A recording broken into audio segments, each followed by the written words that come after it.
ఒక సామాన్య కుటుంబం నుంచి వచ్చినటువంటి వ్యక్తి ఈరోజు ఒక పెద్ద సామ్రాజ్యాన్ని సృష్టించడమే కాకుండా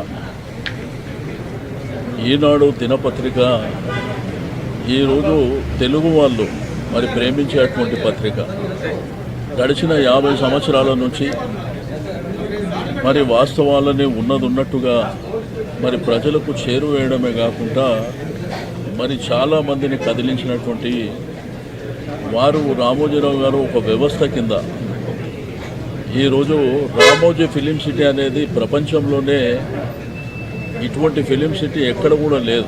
ప్రపంచంలో చాలా ప్రాంతాలు మేము పర్యటించినప్పటికీ మరి వారి యొక్క కృషి పట్టుదల కమిట్మెంట్తో ఇంత బ్రహ్మాండమైన ప్రపంచంలో చాలా ప్రాంతాలు మేము పర్యటించినప్పటికీ మరి వారి యొక్క కృషి పట్టుదల కమిట్మెంట్తో ఇంత బ్రహ్మాండమైనటువంటి ఫిలిం సిటీ సాధించడమే కాకుండా కొన్ని లక్షలాది మందికి ఉపాధి కల్పించినటువంటి వ్యక్తి.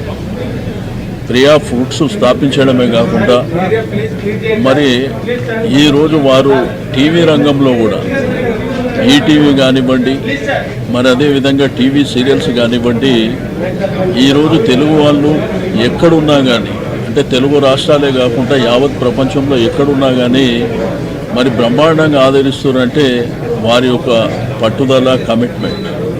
నాకు వారికి ఉన్నటువంటి అనుబంధం, మా ఇంట్లో ప్రతి శుభకార్యం జరిగినా కంపల్సరిగా మరి మొట్టమొదటిగా వచ్చేటువంటి వ్యక్తి రామోజీరావు గారు. నా ఇంట్లో అనేకమైనటువంటి కార్యాలు జరిగినాయి. శుభకార్యాలు దగ్గర 20 శుభకార్యాలు జరిగితే మరి ఖచ్చితంగా 16-17 శుభకార్యాలలో వారు భాగస్వామ్యం కావడం నా అదృష్టం అని చెప్పి నేను ఈ సందర్భంగా తెలియజేస్తాను. బట్ ఈరోజు సమాజంలో జననం మరణం అనేది సర్వసాధారణమైనప్పటికీ కొంతమంది వ్యక్తులు చరిత్రలో మిగిలిపోతారు. అందులో రామోజీరావు గారు మొదటి వారుగా మిగులుతారని చెప్పి నేను ఈ సందర్భంగా తెలియజేస్తూ ఉన్నాను. ఆ కుటుంబానికి భగవంతుడు ధైర్యాన్ని ఇవ్వాలి.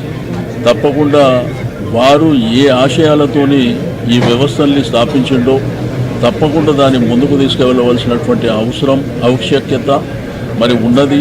ఈరోజు లక్షలాది మంది వారు స్థాపించినటువంటి అనేకమైనటువంటి ఈరోజు ఈనాడు కానివ్వండి, మరి టీవీ రంగం ఈటీవీ, మరి అదేవిధంగా